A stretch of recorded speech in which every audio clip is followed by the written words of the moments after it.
চারপাশটা আনারস বাগান, লেবু বাগান।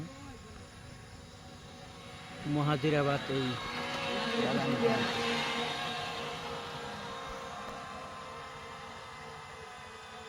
উঁচু পাহাড়ের সারিবদ্ধতা আনারস বাগানগুলি ছেয়ে আছে। খুব সুন্দর লাগছে বন্ধুরা। যাদের ভালো লাগছে অবশ্যই কমেন্ট করবেন।